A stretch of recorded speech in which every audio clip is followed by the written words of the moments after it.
Good evening, ladies and gentlemen, and welcome to today's edition of the Just Us Review, where we like to take our favorite fiction-based shows, superhero, sci-fi, whatever it may be, break it down for you guys and give it that nit and that grit. And you know us, we like to keep it real with you guys. We don't pull any punches whatsoever. And today, on today's docket, you know what it is. Black Lightning showed up this week. You know what? We came back fresh from Markovia. We clean. Lynn is getting sober now. But you know what? The Markovias are back. Gravedigger said, it's round 2, bitch. Let's go for it. So my boy Wayne Brady, he pulls up to Freeland. He's like, hey, yo, does Gravedigger have to choke a bitch? There's a lot that went down on this episode, so let's get right into it. Mm-hmm. All right, you know what? Let's switch the order this week. Mm-hmm. What were some of the negative things about this episode? Off rip. Jennifer need a whooping.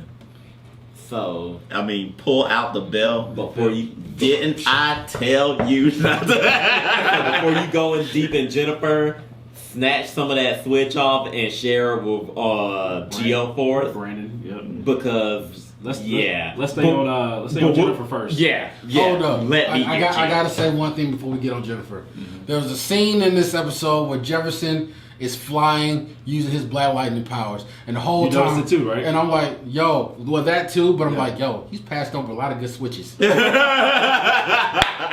any one of those can be used. So let's get down to it. So Jennifer is like, so the team is trying to get together because Markovian is about to come with a full force attack. And it's like, yo, we did the Outsiders. We could do this again. But Lynn is like, I accidentally left the formula because that was not gangster. Mm-hmm. And now he has the ability to add any meta power to his own ability. Basically Apocalypse, right? Mm-hmm. But then they come to find out it's worse than we ever expected. Not only can he add any meta ability, but because he is the first meta, he can keep it. He can keep the abilities. Mm-hmm. So now he's adding multiple talents to his pool now. Yep. So now Lynn's like, hey, if you get a chance, you're going to have to kill this motherfucker. Mm-hmm. Because right now he's 2 steps from God. Mm-hmm. And Jefferson is like, you know what? That's against my code. But I understand at some point. You got to protect the family. You got to protect the family. Now, Jennifer. First of all, children needs to stay in a child's place. Exactly. She don't know all the information. She didn't know that shit about him adding powers. She just thought, he regular, he can fight real good. I can blow him up with lightning. It's not even just that. Like, it pisses me off that she undoes all the goodwill that the story in general builds up for all of these characters overall. And her. Because the Markovia invasion, to me, was the best fucking episode they ever put out on a CW anything. And even she looked good in that. So for you to put this episode out where she's like, why am I in the back? First of all, why don't I get the charge in first? Why am I at the kids' table? So to set this up, Jefferson has a plan. Him, Anissa, and Grace Choi are going to be the front line. Geodude, Jennifer, and Trainwreck. Freight Train are going to be backup. And Jennifer bitches him on. She's like, why you sit me at the kid table? And I was like, yo, you need to shut the fuck up because obviously you don't see the plan. First of all, Jefferson and Anissa and even Grace have more combat experience than all you other two. Exactly. And her powers are linear. On top of the fact that when he gives them a command or needs them to do something, they will do it. Because they are fucking adults. Not just that. But you guys' powers can interrupt with the flow of the battle, too. Because Geodude doesn't have... His is just, I shake everything. Exactly. Both of them have area of effect powers. Exactly. Which is not conducive to hand-to-hand combat when you're in a small group. Not only that, if he wanted to keep you away from the fight, he would have just told you to stay home. Mm-hmm. But because he believes in you guys' ability, if the front line fails... The second wave would have came back to support and help them win. Mm-hmm. You don't put your tanks on the front line. But Khalil would have been on the front line. But she don't know battle strategy. Exactly. Because she's a fucking child. And that's another thing. The level of narcissism pissed me off. Your dad has been doing this for 30 odd years. Anissa has skin in the game too for about a year or two. You put on the suit twice. And instead of like listening to their battle strategy, because Jefferson doesn't want to do this because he doesn't have a choice. He's like, I have a god coming at me. I need to figure out a way to stop this shit. Otherwise, they're going to not only kill us, but Freeland is going to be nuked. And let's be real, he didn't really have a plan against him. No, Exactly. he was like, I'm just going to use my training. And even Gamby was like, we've never fought anything like this. This is a fucking storm coming, and all we have is a nap. Especially knowing what they know, that he can keep those powers. And on top of that, they don't even know what powers he's going to have when they roll up on him. Exactly. So not only that, the AS said they've already found out that if the government figures that Freeland may be compromised, they're just going to nuke Freeland. So their backs are against the wall. They have no choice but to fight this. I have some questions against that too. Yeah, the government stuff. So it's more like call fucking Superman. This is what I'll say about this. I like this show keeping it contained because I don't like the concept of that you got to run to the. Yeah. That's fair, but you opened that up when you did a crossover. At the same time, they didn't want to do it. So here we go. We have this massive threat. There's a plan. It may not be foolproof, but there's a plan. Jennifer decides to break fucking ranks and go to fight Gravedigger herself. Which, who would like to explain what happened? So I got a couple of things to say, but I'm gonna start off with this one. This is the biggest one. After this season with Jennifer in particular, I don't think she's a good person. Like, in general. No. She is not a good person. And No. she probably should not be wearing a suit. She should not have powers. She is not a good person at all. So you're saying if they have the option to take her powers away, She- they should probably do it? They really should. Because she hasn't made any good decisions. It's not just the good decision parts. The decisions that she makes, the demeanor that she takes, the attitude that she takes throughout this entire season, how she talks and interacts with the rest of her team, how she treated Khalil, How she treats TC? how she treats these. She is not a good person. She is As a one- matter of fact, I kind of think she's more of a threat than fucking Gravedigger. She is one of the most selfish characters I've ever seen in my life. Like, when everybody's out there fighting to protect the family, she's always out for her fucking self. And that pisses me off to no end that we have to sit there and watch the wheels fall off the track because of one person. So she finally gets her wish. It's one-on-one, her and Gravedigger. And Gravedigger showed her she wasn't old enough. Because not only did he snatch her up by her wig, he did a fatality on her ass where he slung her against the field. The field made her trick back, reverberate her powers against it, thus electrifying herself with her own shit, and sent her in the air. blasting off like Team Rocket. Like, Jefferson thought they were under attack already. They were like, wait, Because he sees a foreign object falling from the sky, and it's Jennifer's body, lifeless body. That you know that was a movie, right? huh? Jennifer's body. It was a movie. Okay, whatever. Lifeless body falling from the heavens as things fall apart. So, You know that was a book, right? shut up. So anyway, and then Jefferson catches her. So I do want to throw in some caveats. Not caveats, but in case you missed it. Jefferson, when he flies, you see the lightning coming from his hands, right? When Jennifer flies, what do you see? Nothing. Nothing. So- crazy, right? So I wanted to call something out before Jennifer flew over to this ass whooping. I've never seen somebody fly all the way to get their ass whooped. They- Special delivery. Mike Bloomberg. Yeah. they went out of their way. I don't know if they were. Okay, so this is what irked me. So before all of this happened, she was like, TC, this is what I need you to do. I need you to look out and see when Gravedigger is going to touch ground in Freeland. So then they go to the kickback, and they all in a room like this, and they all walking around. Let me pause for a second. Okay. So at this moment, we find out that Grace and Anissa are planning on getting married. Mm-hmm. And because the war is impending and they don't feel like either one may make it or one of them may die, they decide to get married that night. So they invite the entire family. And side note, before I get into the fuckery, I actually thought that was a great move because they are treating this like real war. Like, it reminded me of Independence Day when Will Smith married Vivica Fox before he went off to fight the aliens. I want to add to that, it shows the progression of this relationship from season 1. This isn't some sped up, tacked on bullshit. Exactly. Like, they met, they spent time, they had ups and downs.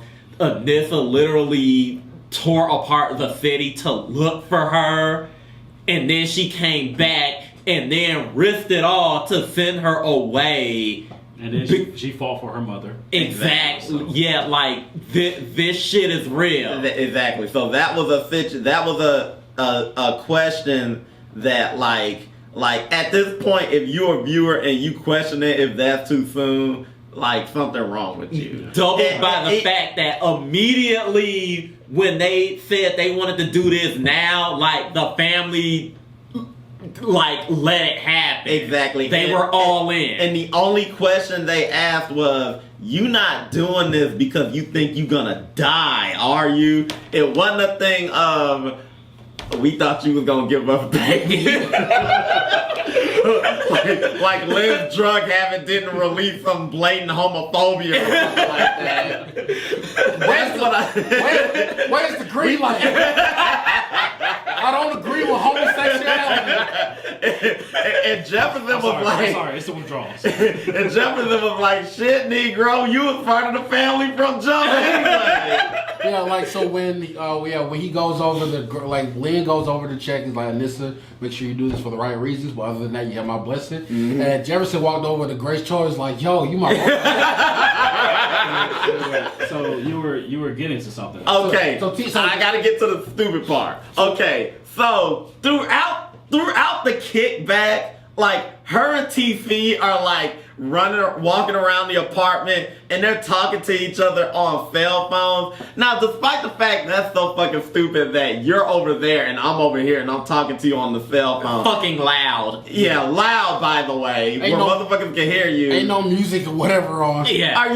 Are you meaning to tell me that Jefferson Pierce, one of the most tactical minds in the DC CW universe, and Gamby, the other most tactical mind in the DC cinematic universe, that solved Crisis, by the way, they didn't look at TC being on the phone and say, "That motherfucker don't know people."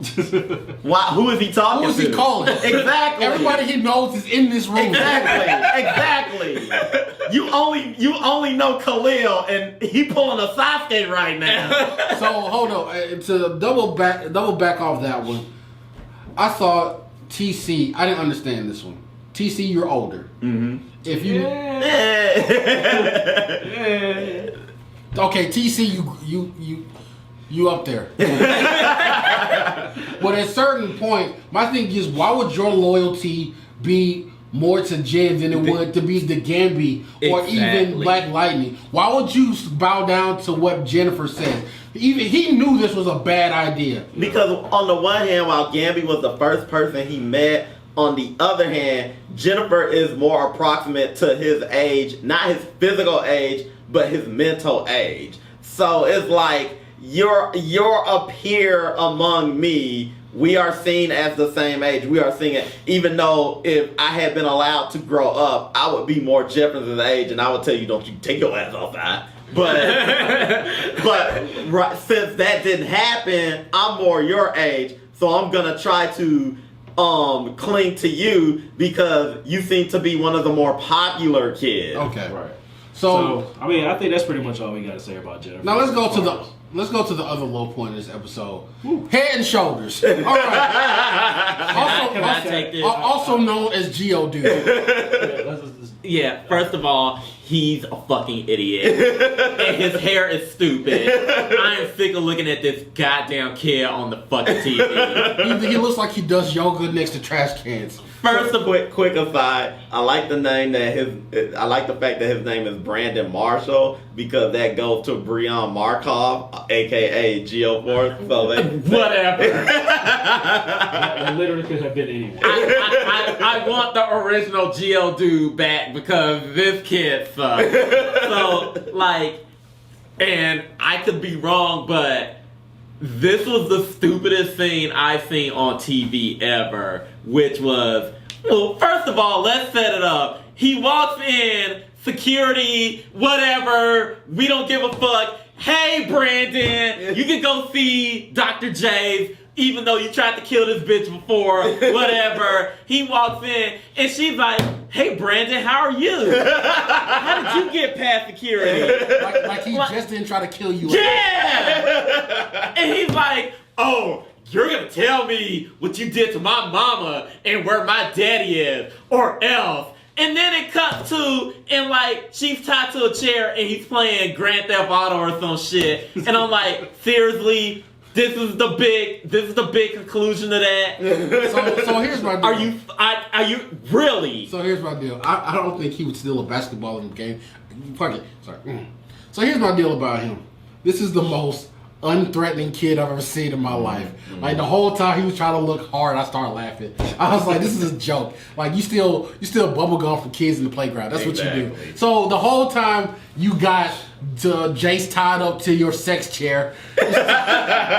You're sitting there like making these empty threats. What you know about my bubble? I don't know nothing. I make the room shake. Like, someone tell me, first of all, why do we have to deviate from this? Because this literally came out of nowhere. They were literally talking about, okay, fucking Gravedigger is coming, so we need to form this perimeter. And he just comes in, he's like... He's so one note. He can't say a line without saying Dr. J. Yeah! And, like, they were literally talking about something completely different. And then he's like, whatever, Dr. J killed my mom. And Jefferson's like, what the fuck? Like, that's not even... Like, let us finish this shit first. So hold on, let me set Jeff was like, where's my belt? To set the scene up, Jefferson is relaying what the deal is with Markovi. He's letting the team know there's a full-scale attack on the way and that it's going to take everything that they got, even help from the outside, to stop this. Otherwise, Freeland is going to be done for. And Brandon decides to piss in his Huggies. Let him have Chase. I was like, dude, you've been singing the same song for the past 3 fucking episodes. Oh, wow, your mommy died. Go talk to fucking Batman. Like, your pain is not special. Exactly. Like, get the fuck out of here. Like, you fail to see the fact that there are 2 other teenagers sitting right next to you who've been frozen in tubes while their family literally died not knowing where their bodies are. So you know what? You don't hold the patent on pain, so go fuck yourself. Exactly. Not to mention, even though he wasn't in the room, Khalil killed his mama. So this whole it's all about Jace. She don't tell me who my daddy is. Either your dad's dead or he don't know you around. Either way, there's an imminent threat at the door. Can we wait till we kick Craig and Day ass before we start? before we start worrying about Debo down the street. At the same time, it shows us how much he's not really, I won't even say necessarily needed, but how much he doesn't belong on that team. Yeah, because he came to Freeland of his own free will, looking for Jason. He is an outsider to the outside. So he really don't give a fuck about Freeland. So he's an outlier. Exactly. All right. So like he's not important to the actual like scope of the team and what they're trying to do. None of that matters to them. Freeland isn't his home. Right. At this point, it's a joke. It is. It's a joke that he stopped being funny in 3 episodes. But he's a character that should have either got on board, is like, I'm going to fight for what's right, or just completely left. Because we should have seen the culmination of his story end. Like Jay should have gave him the answer last week and he should have left. Because at this point, it's just annoying. Yeah. Like, this whole... Because we already know you soft. All right? You soft as shit. And it's weird that Jace won't give him the answer. And it's not... And she's not even playing a game. She's just like... He tried to kill your mom. She left. Like, she just won't answer the question. And here's the thing about that, too, is like, look, I've met thousands of metas. Why are you special? Exactly. Get the fuck away. So, so you know that was really most of the main bad. Oh God, I got one more bad. Fucking Lala.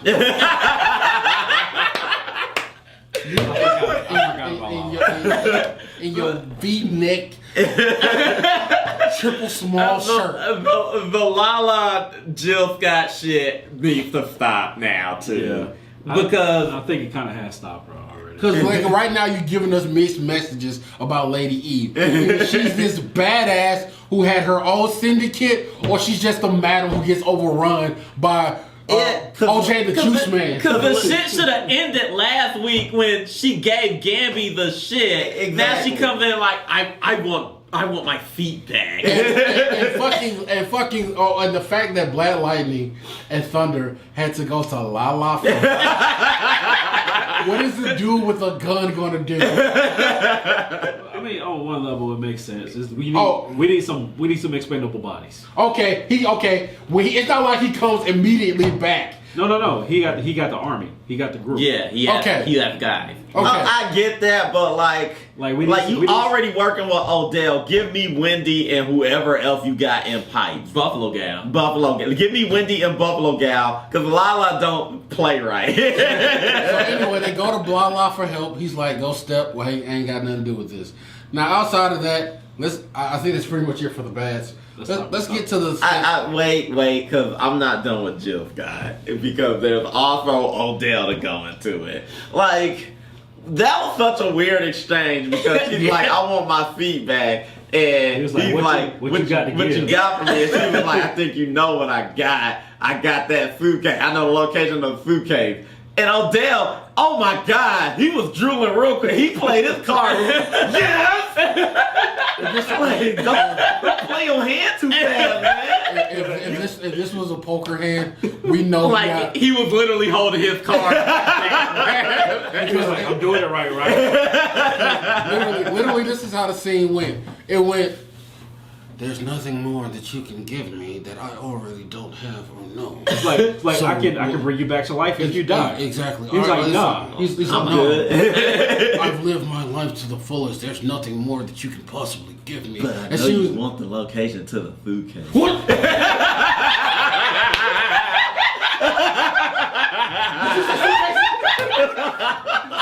Did you say suitcase? Like, yo, dude, you supposed to be the super spy. All his cool points are I gotta say something, because I've been railing against this all season. This is the thing that I needed to show you why I think this character fell off for me. And on top of the fact that he mentions, yeah, my agents have been in your brothel and they've been telling all the shit. I wouldn't fucking admit that out loud. that you suck at keeping your people in line, and all they needed was to get jerked off just a little bit to tell everything. So that's our bats. Now, we railed on about the bats, but you know what? This episode was not completely without its merits. There were a couple of good things, actually stellar standout point things of this episode that I got to commend him for. So, one person I want to bring up is Khalil. Mm-hmm. One thing I thought was fantastic that they did was that the whole concept of painkiller inside his mind has actually been there this whole time. It's a dual reality that goes on between everybody. It's like a good persona and a bad persona. Mm-hmm. And what he's been exemplary. I would say it's more than good and bad. It's fight or flight. Exactly. It's do or die. It's be great or be nothing. I'm gonna make another comparison, which I think is what they're gonna do with his character going forward. This is literally Naruto in the Nine-Tails Fox. But what I'm getting at is, like, I love this speech because it's like the inner workings of somebody who's been through turmoil and trauma. Because, like, he's like, whenever you needed to dig down and find that something extra, that has always been me. Mm-hmm. Whenever your back has been against the ropes, that has been me. Mm-hmm. This thing that you call painkiller has been inside you, and it's what's been keeping you alive. Mm-hmm. And another thing that I want to add up to is, like, on a psychological level, it's also a way with how we deal with trauma as people. Either you can give into it and break down, or there's a part of you that switches on that teaches you to fight back. Yeah, it's called resilience. It's called grit. It's all It that. actually makes that part of his personality an actual separate character we can get behind. Which is why it couldn't be locked behind a firewall for long periods of time because it was a part of him. him. Exactly. And I thought that was beautiful to personify that like that, the way that they were able to convey that. Because we all have that duality within ourselves. And the fact that it was finally broken down, it's like, no. It wasn't the chip, like you said, that was doing this. This is your persona. This is your makeup. This is you. You can't, this is something that you have to deal with inside your mind, but that's something that we all have to deal with every day. If that dude cuts us off in front of traffic, what do? If we're in a situation where it's dire, what do? Fight or flight. So I thought that portrayal was excellent. Yep. And I would just say even that action scene, as far as like, first of all, he got stomped out. So, I think there was a guy who wasn't even part of that Markovian team who was just walking down the street. So let me say, he's just like, Atlanta dude. he's like he's stomping somebody out. Let me go help. So let me set it up right quick. So Khalil is leaving after the whole thing. He broke up with Jen. She broke up with him, and he's off on his own. And he's walking away. Behind him is a truck of Markovians that come out and try to subdue him. And that's where we get the stump out. Yeah. As a matter of fact, at one point, the cameraman runs over there and starts stumping Khalil out too, because we see the camera shaking. But Khalil, the switch, the instinct kicks in him. Yeah. Painkiller comes out, and it's like, this door is an illusion. Yeah. It's like, I don't know what you thought. That you're not trapping me. I'm in your mind. So if switches, his flight instinct kicks in, and he's able to subdue his attackers. So, like I said, great scene, great choreography. What was another great part about this episode? Let's get back to the beginning. So we got our Gravedigger monologue. I love the origin of where he got his name from. Yeah, I loved that. That when he kills his enemies, he buries every single one because he feels like they deserve that. And I thought that was amazing too. I loved his story because anytime you make the villain complex to the point where you can identify them, you have a strong character. It's definitely something that we haven't been getting in anything else, honestly. Like, and I'll go as far as like to say the Marvel movies. Like, a lot of the Marvel villains hadn't been hitting it. A few later recently have been, but like, I'm a say nothing as complex as Gravedigger. I'll say this. They took Killmonger and they did him good twice with Gravedigger and Painkiller. And you know what? And I love this character because I can actually identify what it's caused. He's fighting systematic racism and oppression, and I get Jefferson's cause as well because he's like, I'm fighting for my home. Yeah, it's not perfect, but a home that's majority black. Exactly. And that's the thing. Like, I kind of feel like if they actually sat down and had a conversation, they could work that out. I'm glad you brought that up. Can I say something in regards to that? I and maybe I'm wrong for feeling like this, but it came out of nowhere that they revealed that he was related to Jefferson. And that's what I was getting at. I was gonna say it happened after a jump cut, and so here's the thing. I had two minds about this. Like, one, I'm actually not mad about it. Yeah, I'm not mad about it. It's logical, but at the same time, it wasn't needed. Yeah, like, it's logical in the sense it was like it was a little bit extra for what was actually going on. It was a little bit extra, but like you said, it's logical in the sense that what is Gravedigger's set of powers? What is his backstory? Now, what is Jefferson's backstory? What makes him and his family so special? We link it to Gravedigger. All right, cool. All right, I'll take it. I have another take on this one. And the reason why I think it was brilliant is because it actually shows the growth of the family. If we see how Jefferson and his kids behave with each other and their views on life, how Jefferson's and the missus, even though they agree with certain things, there's certain things about life that they have vastly different. You can link some of that shit back to Gravedigger and Jefferson as well, and how their objectives. They're not wrong by any stretch. Neither of them are wrong about what they're fighting for. But the way that they look at things and how focused that they are, you can see this kind of a generational thing with how Jefferson deals with his family. Activism runs in the family. Exactly. So I love that link. Yeah. Another good. So to kind of piggyback on that, he's not just going to be fighting the man; he's going to be fighting the ideology. See, exactly. The same way he does with his kids. Now he got to do it with his uncle. And then see who's right, because in some instances his kids were right, in some instances he was right, and Gravedigger, from what I'm saying, is 100% right. So last thing about Gravedigger, we're saying talking about the ideologies and the way that the story has been portrayed. I gotta say, the only thing I can compare this to is what we saw in recent media with Watchmen. I like what they did, how they intertwined the history and how it intertwines with the actual main character, like villain or hero, however it is you want to spin them. Like it's the history is related to the actual mentality of that character, real life history. So, and another good thing that I want to bring to the table is it was aforementioned before with Grace and Anissa, and how seriously they've taken with their relationship, and how it's grown and matured, and how it's no matter what gender they are, what sex they are, that's an actual growth in a relationship. So that was an amazing thing as well. I liked it because I mentioned earlier that it was like Independence Day when Vivica Fox and Will Smith got married before he went off and fought the aliens. Like we've never seen a superhero version of that in anything. I don't even think I've seen that in comics, where it's like we're going off on a big superhero war and we got two people that are in love with each other and they want to get married before they go off to that war because this may be the last time they can do that.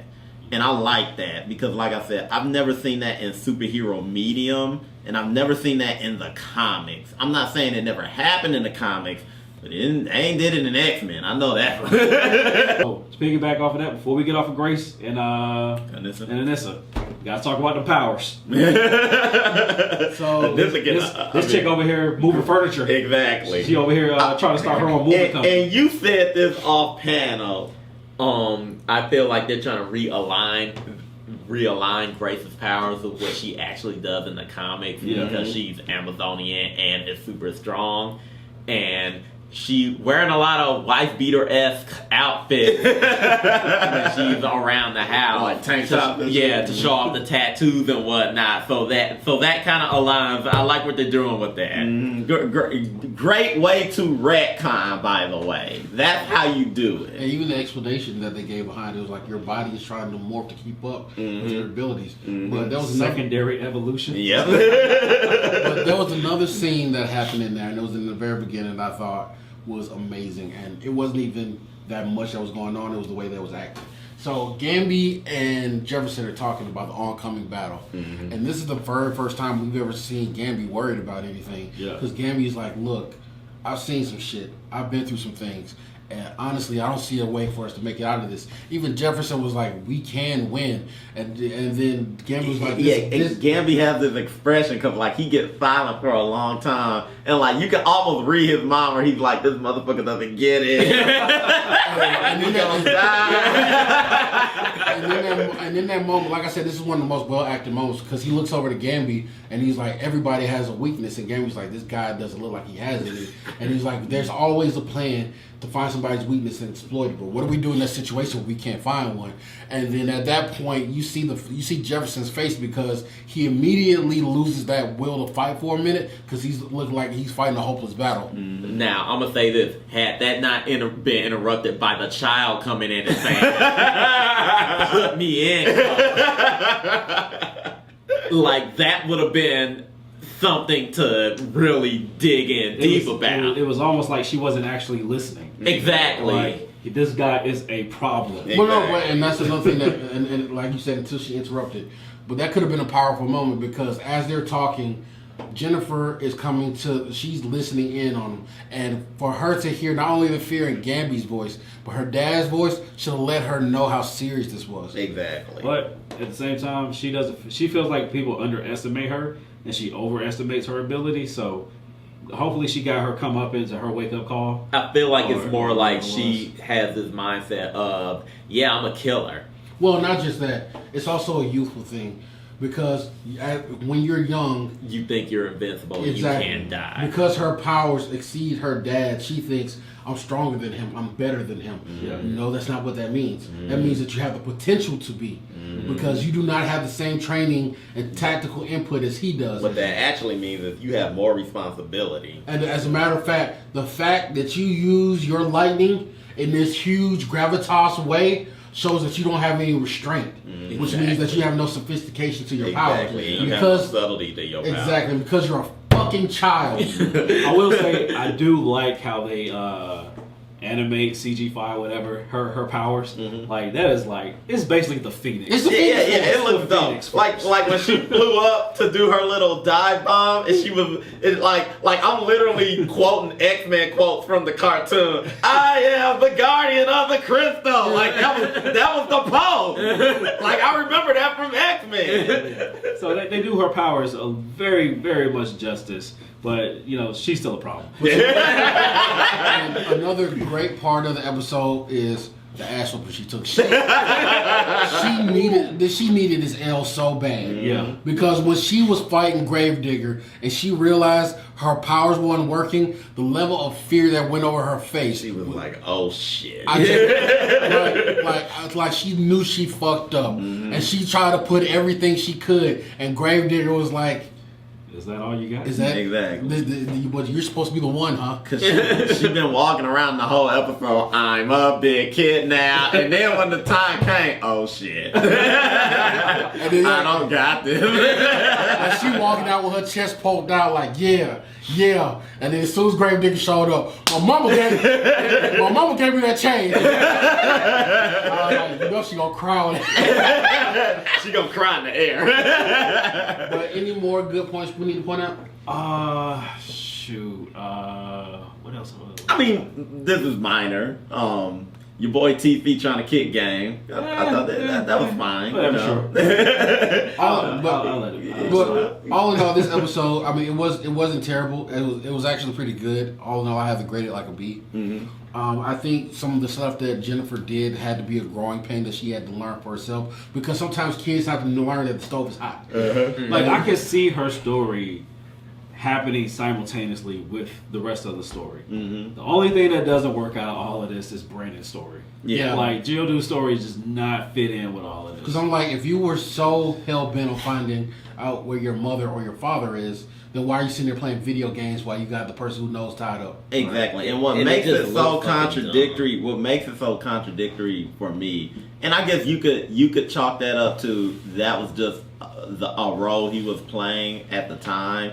But like all that activism and knowledge he had that he was talking when we first met him about the Markovians coming in and shit like that. And then when it's time to actually fight the shit that he was talking about, he was like, "No, fuck this. That bitch killed my mama." And he leaving. Like, you know what? Like, we understand that, but do she look like she trying to dip out of town? She gonna be there. But like, you can literally walk up in her lab with no security. Just help us piece these dudes up real fast, and we'll handle that later. I want to push back on one point a little bit, and as I'm sitting here, I'm starting to understand it. This actually makes sense with Brandon because it shows the difference between knowledge and maturity. Like you said, yes, he's very smart. He's very capable. At the end of the day, he's also just a fucking child. That's fair. That's fair. And he was on the back lines, and that's another reason he was on the back lines with Jennifer. Those motherfuckers are immature. They're impulsive. And They're if rash. I give you a fucking order in the field, I need you to follow it. I know Anissa will follow it. I know Grace will follow it. And who did they put them on the backfield with? TC and Gamby and Freight Train. Now imagine Freight Train absorbing both of their powers. Exactly. Why do you think he put them in the back with them? Because if Gravedigger is too much to handle, Exactly. I'm gonna bring in the big gun. Sorry. There's one more bad thing I gotta put in there. It's a very small thing, but Gravedigger in the beginning of the show. Okay, is so watching- I'm mixed about this one. Okay, what? because I want to introduce it for you. So Gravedigger, he does his monologue and everything, but you know what? If he's going to bring the fight to Freeland, he needs to do his homework. So how does he do his homework? He pops in a high-resolution video copy of the episode 2 weeks ago. So all No. He went on CWFeed.com because there's 5 episodes in the bank already, and he gotta watch the ones that are important before they go away. You're wrong. You went to CWC, skipped over the Batwoman commercial. because he actually likes his life. And then, Ironically, he couldn't pass the Mike Bloomberg correct. and then he went back and he watched last week's episode. And his guys were so generous enough to actually put like monikers and taglines within the video. Like, hey, this is this guy's name. Closed This is- captioning for the hearing. So basically, he's watching security footage of the raid that the outsiders did when they came to get Lynn. But here's the part that brought this wrong. When you take security footage, it's mostly from a corner, a high angle. No. These security cameras were Perfectly edited. These were on rigs and tracks with lighting and shit. There was third-person shots. There was even cut scenes, and there was even edited cuts Like in the security footage. there's moments when the people on the security footage are looking up at the camera and waving, like it's like an intro to like a Family Matters or something like that. Like days go by. I thought that was super lazy. It's like they filmed this. It's like they filmed this episode. It's like fuck. We didn't shoot it in security. Just fuck. We don't care. But you know what? Oh no, this episode was pretty good. Yeah, it was pretty tight. Pretty tight. The flaws that were in there, we understand why they did them. But you know what? At the end of the day, you can reel those in. So thank you guys for joining us for this week's edition of the Just Us Review. You know we can't do nothing but keep it 100 with you guys. Black Lightning is a series that you guys need to be watching. You should have been watching. But you know what? If you have to, go catch up on it. Like and subscribe. There's plenty of stuff that we're doing. Plenty of reviews that we're doing out there too. But until next time, peace.